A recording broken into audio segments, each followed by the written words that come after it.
के बारे में बताते हैं, जहां से एक सुखद खबर सामने आई है, जहां पर विलुप्ति की कगार पर अब पक्षी पहुंच चुके हैं।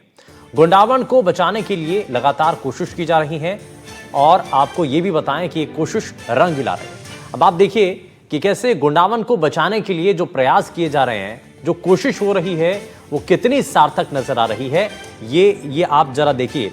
क्योंकि गोंडावन को राजस्थान के राज्य पक्षी के तौर पर देखा जाता है और इस पक्षी के लिए, इसको बचाने के लिए हर संभव कोशिश न सिर्फ प्रशासनिक स्तर पर, सरकार के स्तर पर, बल्कि आम लोगों के द्वारा भी यहां पर किया जा रहा है। तो गोंडावन को राजस्थान के राज्य पक्षी का दर्जा प्राप्त है, लेकिन मानवीय हस्तक्षेप, शिकार और घास के मैदानों की कमी होने के कारण इसकी संख्या लगातार गिरती जा रही है। देखते ही देखते गोंडावन विलुप्ति की कगार पर पहुंच चुका है, लेकिन विज्ञान और जो प्रौद्योगिकी है उसका कमाल आप देखिए कि नेशनल कंजर्वेशन ब्रीडिंग प्रोग्राम के तहत गोंडावन की संख्या में लगातार बढ़ोतरी हो रही है। कृत्रिम गर्भाधान के जरिए इनकी संख्या बढ़ाई जा रही है और इसके बड़े ही सकारात्मक परिणाम भी देखने को मिल रहे हैं। अब मार्च महीने तक कृत्रिम गर्भाधान के माध्यम से 4 नई चूजों को जन्म दिया गया था, लेकिन एक आज का दिन है कि अब गोंडावनों की संख्या दोगुनी तक हो चुकी है। यानी कि जो अभी तक काम किए जा रहे थे उसका परिणाम यह है कि सफलता मिल रही है। 3 मई को 16वें चूजे का जन्म हुआ। गंभीर संकटग्रस्त जीवों की श्रेणी से इस पक्षी को बचाने की कोशिश में लगातार वैज्ञानिक भी लगे हुए हैं और इसमें उन्हें सफलता भी मिल रही है।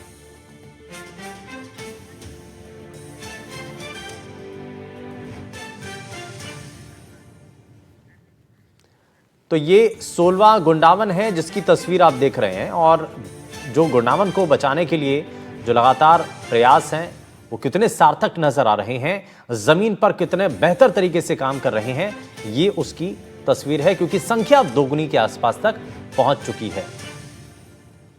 तो अब आपको जरा कुछ और जानकारी भी देते हैं। दरअसल आपको ग्राफिक्स के जरिए बताने की कोशिश करते हैं कि गोंडावन को ग्रेट इंडियन बस्टर्ड कहा जाता है और ये क्यों कहा जाता है, जरा इसके बारे में जानते हैं। ये आप देखिए कि गोंडावन को क्या उसकी पहचान है। राजस्थान के राज्य पक्षी के तौर पर गोंडावन को पहचाना जाता है। IUCN संस्था की तरफ से गंभीर रूप से जो संकटग्रस्त कैटेगरी है उसमें गोंडावन को रखा गया, यानी कि बहुत संकट की स्थिति में है। और पहले तो जो हालात गोंडावन को लेकर के थे वो किसी से छुपे नहीं है और जो परेशानियां थी वो अलग, लेकिन लगातार सामूहिक रूप से जो प्रयास किए गए उसका ही नतीजा है कि आज गोंडावन की स्थिति पहले से बहुत हद तक बेहतर हुई है। दशकों पहले 1000 से ज्यादा इनकी संख्या थी।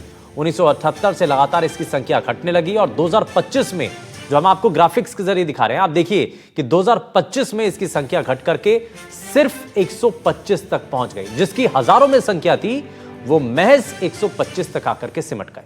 लेकिन वापस से इनको बचाने के लिए, इनके संरक्षण के लिए कोशिश की गई, प्रयास किया गया और आज की स्थिति यह है कि अब इनकी संख्या बढ़ रही है।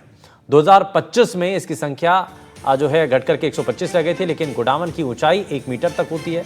उड़ने वाले पक्षियों में से सबसे भारी माना जाता है। गोंडावन के रहने का निवास स्थान हरी घास के मैदान होते हैं। मानवीय हस्तक्षेप से मैदानों का कम होना, गोंडावन का अंधाधुंध शिकार, आवास कम होने के कारण इनकी संख्या घट रही है।